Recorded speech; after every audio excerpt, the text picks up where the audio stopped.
அனைவருக்கும் வணக்கம். நம்ம வீடியோவில் இன்றைக்கி எதை பற்றி பேச போகிறோம் அப்படின்னா, நம்ம சவுக்கு சங்கரை பற்றி தான் பேச போகிறோம். 2011 அனைத்து இந்திய அண்ணா திராவிட முன்னேற்ற கழகம் தான் ஆட்சி அமைக்கும் அப்படின்னு சொன்னார். 16 திமுக ஆட்சி அமைக்கும்னு சொன்னார். மீண்டும் 21 அப்படி மாற்றி பேசினார். இப்படி இவர் வழக்கத்துக்கு மாறான ஒரு பிடித்தல் இல்லாத பச்சோந்தித்தனமான அரசியல் பேச்சை தான் இவர் நடத்திட்டு போயிருந்திருக்காரு. இன்றைக்கி இவ்வளோ தூரம் சிறை தண்டனை அனுபவித்தது, இவர் வீட்டுக்குள்ளே சாக்கடை தண்ணி ஊற்றுனது எல்லாமே அந்த திமுக தான் நல்லா தெரியும். அதை பற்றி ஒரு வார்த்தை கூட பேசாமல் வெளியில் வந்ததுலேருந்து இன்றைக்கி தமிழக வெற்றி கழகத்தை பற்றியும் நமது வெற்றி தலைவர் விஜய் அண்ணா பற்றியும் நிறையா கேள்விகள் கேட்டுக்கிட்டு இருக்காரு. அதை விட பெரிய விஷயம் என்னென்னா, அனைத்து இந்திய அண்ணா திராவிட முன்னேற்ற கழக பொதுச் செயலாளர் ஐயா மாண்புமிகு எடப்பாடி கே பழனிசாமி ஐயா அவர்களை பற்றி மிக மிக ரொம்ப தரம் தாழ்ந்து அவர் அரசியல் எடுத்து என்னமோ இவர் தான் அதிமுகவோட பொதுச் செயலாளர் மாதிரி, இவர் தான் வழி நடத்திட்டு போகிற மாதிரியும், இவருக்கு ஐடியா தெரிஞ்சு இவர் தான் சொல்லி, ஐயா சவுக்கு அவர்களே, நீங்கள் எவ்வளோ தூரம் இன்றைக்கி ஒரு பேச்சுகளை முன்னெடுத்து அவைகளை சரியாக கொண்டு போய் மக்களுக்கு சேர்க்கணும், தன்னோட யூடியூப் சேனல் பெரிய அளவில் பேசப்படணும் அப்படின்னு சொல்லிட்டு நீங்கள் வீடியோவை அப்லோட் பண்ணுறீங்களோ, அதை விட திறன்பட இன்றைக்கி 8.5 கோடி 9 கோடி மக்களை ஆண்ட ஒரு முதலமைச்சர், முன்னாள் முதலமைச்சர் தான் மாண்புமிகு முன்னாள் முதலமைச்சர் ஐயா பழனிசாமி ஐயா. அவருக்கு நீங்கள் புத்திமதி சொல்கிற அளவுக்கு ஆகிப்போச்சு அப்படின்னு நினைக்கும்போது, என்னடா இந்த அரசியல் எதை நோக்கி பயணிக்குது அப்படின்னு எனக்கு கேட்க தோணுது. நீங்கள் என்ன நினைக்கிறீங்கன்றதை தயவு செஞ்சு கமெண்டில் சொல்லுங்கள். இவர் ஐடியா சொல்லி தான் ஒருவேளை இதுக்கு முன்னால் அனைத்து இந்திய அண்ணா திராவிட முன்னேற்ற கழகம் அரசியல் பயணம் செஞ்சுச்சா, இல்லை எடப்பாடி கே பழனிசாமி ஐயாவுக்கு அரசியல் தெரியாமல் தான் அவர் அத்தனை எம்எல்ஏக்களை கட்டுக்கோப்பாக கட்டி வச்சு மிச்சம் இருந்த 4.5 வருட அரசியலையும் தான் முதலமைச்சர் அப்படிங்கிறதையும் அந்த ஆண்மைமிகு அரசியலை எடுத்துகிட்டு போனார் அப்படிங்கிறதையும் இவர் கொச்சைப்படுத்தும் விதமாக இருக்கும்போது எப்படி நமக்கெல்லாம் தெரியுதுன்னா, வளர்த்த கிடா மாறல பாயின்னு சொல்லுவாங்கள்ல, அந்த மாதிரி தான் இருக்குது. இன்றைக்கி இவரை வளர்த்து விட்டது அனைத்து இந்திய அண்ணா திராவிட முன்னேற்ற கழகம்.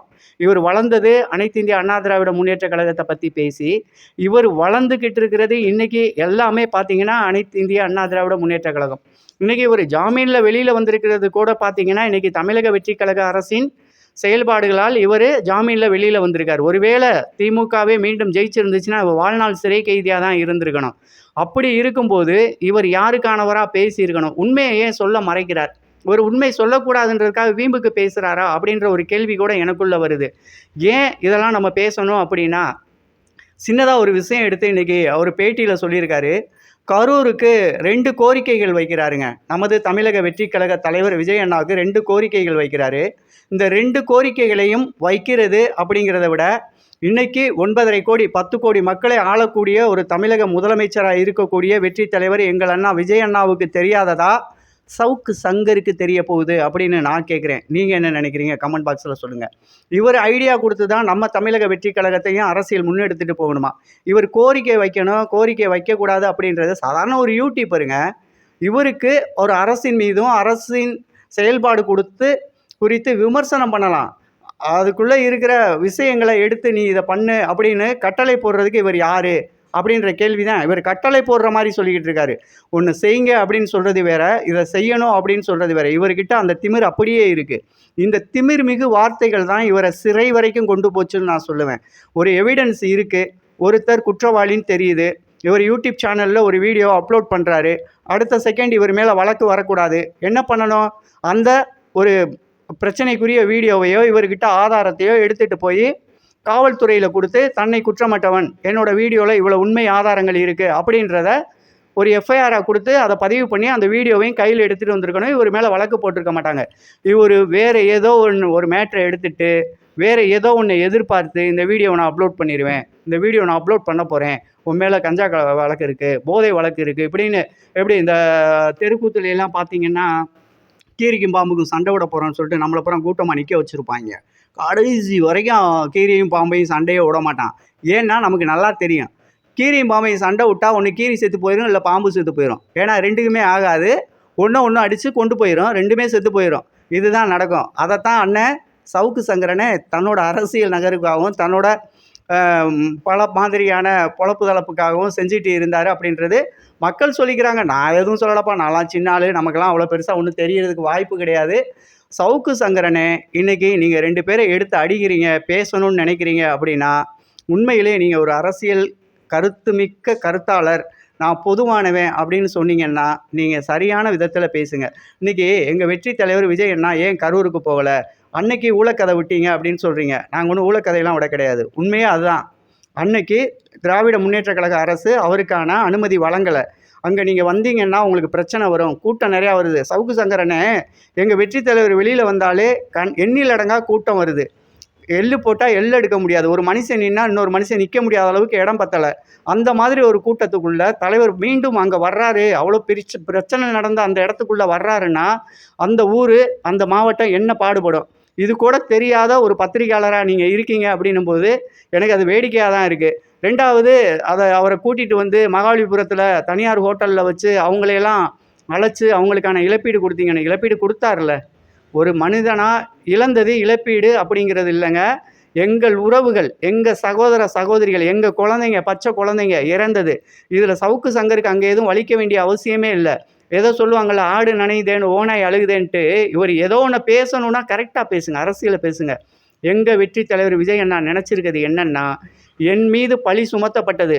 அந்த பழியை துடைத்தெறிஞ்சு, இவன் தான் குற்றவாளி அப்படிங்கிறத அந்த கரூர் மக்களுக்கு தெரியப்படுத்தி, அந்த மக்கள் முன்னால போய் நிக்கணுன்றது தான் அவரோட ஆசை.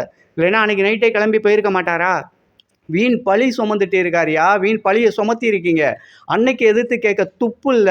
இன்னைக்கு வந்துகிட்டு பேசுறீங்களே அண்ணே சவுக்கு சங்கரனே, நீங்க உண்மையிலே எதுக்கு பேசுறீங்க? இன்னைக்கு திடீர்னு மாத்தி பேசுறீங்க. அது எனக்கு ஒண்ணும் புரியல. 2வது ஒண்ணு சொல்றீங்க, இத நீங்க செஞ்சா நல்லா இருக்கும். இத நீங்க செய்யணும் அப்படின்னு. அப்பலாம் நீங்க கட்டடம் எல்லாம் போடாதீங்க. போடுறதுக்கெல்லாம் உங்களுக்கு அருகதையே கிடையாது. நீங்க இன்னைக்கு ஜாமீன்ல வெளியில வந்திருக்கீங்க. உங்க வழக்கு நெறையா இருக்கு. வழக்குகள சந்திங்க. அந்த வழக்குல இருந்து விடுதலை அடைங்க. ஏன்னா, உங்கள வெளியில விடுறதுக்கு வேணா தமிழக அரசு சப்போர்ட் பண்ணியிருக்கும். நீங்க என்னென்ன தப்பு பண்ணுனீங்க? எதுக்காக அந்த குற்றத்த உங்கள் மேல சுமத்துனாங்க திராவிட முன்னேற்றக் கழக அரசு அப்படின்றது, குற்றம் சமத்தப்பட்ட அந்த திராவிட முன்னேற்றக் கழக அரசை சேர்ந்த அந்த தனிப்பட்ட ஒரு நபருக்கும் உங்களுக்குமான ஒண்ணு. இன்னைக்கு ஒரு போலீஸ் அதிகாரிய அவ்வளோ தூரம் நீங்க கேவலமா பேசுறீங்க. உண்மையிலே நீங்க தெரிஞ்சு தான் பேசுறீங்களா? தெரியாம பேசுறீங்களா? உங்கள்கிட்ட அந்த அவர பத்தி குற்றம் சுமத்துறீங்களே, உங்கள்ட்ட ஆதாரம் இருக்கா? ஆதாரம் இருக்கா? நான் கேட்கிறேன். உங்கள்ட்ட ஆதாரம் இருக்கா? ஆதாரம் இருந்தா பொது வெளியில விடுங்க. கொண்டு கோர்ட்டுக்கு போங்கங்க. அத விட்டுட்டு அவர ஏன் நீங்க அவருக்கு அந்த பதவி குடுத்தீங்க? நீங்க யாரு அத கேட்கறதுக்கு? எங்க முதலமைச்சர் யாருக்கு பதவி குடுக்கணும்? யாருக்கு குடுக்கக்கூடாது? எந்த கட்சியிலேருந்து வந்தவனுக்கு என்ன பதவி குடுக்கணும்? யார வாசல்ல நிக்க வைக்கணும்? யார கேட்ல நிக்க வைக்கணும்? யார வெளியில நிக்க வைக்கணும்? அப்படிங்கிறது எங்க தலைவருக்கு தெரியும். வெற்றி தலைவர் விஜய் அண்ணாவுக்கு தெரியும். மாண்புமிகு முதலமைச்சருக்கு தெரியும். இன்னைக்கு 10 கோடி மக்கள ஆளக்கூடிய ஒரு தலைவனுக்கு தெரியாதா சவுக்கு? உனக்கு தெரியுது? அப்பனா சவுக்கு அவரு இருந்துட்டு போயிருப்பாரு. நீங்க முதலமைச்சரா இருந்திருப்பீங்களேய்யா! வேணாம்யா. தயவு செஞ்சு அளந்து பேசுங்க. வளவளன்னு பேசி வெட்டியால உங்க வாழ்க்கைய மீண்டும் கெடுத்துக்காதீங்க. மிகப்பெரிய உறவு. அம்மாவ இழந்திருக்கீங்க. அத இழந்ததுக்கான காரணம் யாரு? அந்த தீய சக்தி யாரு? அவர பத்தி பேசுங்க. உண்மைய பேசுங்க. நாக்கு அழுகி போயிரும். வெற்றி தலைவர் விஜய் அண்ணா மேல நீங்க பழி போடாதீங்க. அதே மாதிரி மாண்புமிகு முன்னாள் முதலமைச்சர் புரட்சித் தலைவி அம்மாவின் கட்சிய தரக்குறைவா பேசுறதுக்கு எவனுக்குமே தைரியம் கிடையாது. கட்சியில இருந்து யாரோ வேறுபடுறாங்க, விடுபடுறாங்க, நல்ல இடத்துக்கு போறாங்க. அது அவங்கவங்க இஷ்டம். அந்த கட்சிய கட்டுக்கோப்பா வச்சுக்க வேண்டியதும், அதுக்குள்ள இருக்கவங்கள திசை மாத்தி வெளியில போக வைக்கிறதுக்கும், அந்த கட்சியில இருக்க தலைமை அத பார்த்துக்கும். ஒண்ணு நீங்க அதிமுகவ பத்தி பேசணும்னா, மிஸ்டர் சவுக்கு அவர்களே, நீங்க அதிமுகவோட ஒரு உறுப்பினரா இருக்கணும். இல்லையா, எதையாவது ஒண்ண பொத்திக்கிட்டு அப்படியே போயிறணும். அத விட்டுட்டு, நான் தாவேக்காவ பத்தி பேசுவேன் அப்படின்னா, எங்க கட்சியில நீங்க உறுப்பினரா கூட இல்லாத ஒருத்தர் என் கட்சிய பத்தி பேசுறதுக்கு உனக்கெல்லாம் ரைட்ஸே கிடையாது. இத்தோட நிறுத்திக்கங்க. இல்ல எங்க தமிழக வெற்றிக் கழக உறவுகள் உங்கள எடுத்துக்கட்டி பேச வேண்டிய வரும். ஏன்னா, ஏற்கனவே ஒருத்தரு இப்படிதான் பேசி இன்னைக்கு சிறை சென்று வெளியில வந்திருக்காரு. ஏன்னா, நீங்க பேசுறது எல்லாமே வந்து வீண் விரண்டாவிதம் பேசுறீங்க. ஒரு வாழ்க்கைக்கு நடைமுறைக்கு ஒத்து வரக்கூடிய விஷயங்கள நீங்க பேச மாட்டேங்கிறீங்க. ஒரு அரசை குறை சொல்லணும் அப்படின்றதுக்காக எப்படி வேணா குறை சொல்லலாம் அப்படின்னு நினைச்சு குறை சொல்றீங்க. உங்க மனச தொட்டு சொல்லுங்க. இன்னைக்கு லஞ்ச லாவணியம் இல்லாத ஒரு தூய்மையான அரசு நடக்குதா? இல்லையா? இதுதான் என்னோட கேள்வி. அத பத்தி பேசுங்க. இந்த மக்களுக்கு இவ்வளோ நல்லது செஞ்சிருக்காங்க. இன்னைக்கு ஒரு பைசா லஞ்சம் இல்லாத ஒரு வேலை நடக்குது. இன்னைக்கு தமிழக வெற்றிக் கழக அரசு இன்னைக்கு இவ்வளோ சிறப்பா செயல்படுது. அப்படின்றத பேசுங்க. ஏழை மாணவர்களுக்கான அரசா செயல்படுது. இன்னைக்கு ஒரு எம்எல்ஏ தன்னோட பையன அரசு பள்ளியில கொண்டு போய் சேர்த்துருக்காரு. அப்பேற்பட்ட ஒரு அரசா நடந்துகிட்டு இருக்கு. இன்னைக்கு ஒரு அமைச்சர் வந்து வரிசையில் நின்னு சாமி கும்பிடுறாரு. இன்னைக்கு ஒரு அமைச்சர் போய் ஒவ்வொரு கடையா, ஒவ்வொரு இடமா போய் ரைடு போய் அங்க நடக்கிற குற்ற சம்பவங்கள தடுத்து நிறுத்துறாரு. இதெல்லாம் பெருமையா பேச தெரியல. இங்க பேச வந்துட்டாரு. துப்பு இருந்தா பேசுங்க. உங்களுக்கெல்லாம் பேசுறதுக்கு துப்பே கிடையாது. மீண்டும் அடுத்த வீடியோவில் சந்திப்போம். நன்றி, வணக்கம். இது உங்கள் ஆர்கே அரசியல் 2.0. நான் உங்கள் ஆர்கே. யாதும் ஊரே யாவரும் கேளீர். கணிகன் பூங்குன்றனார் பிறந்த மண்ணுக்கு சொந்தக்காரன் என்ற மகிழ்ச்சியுடன் மீண்டும் சந்திப்போம்.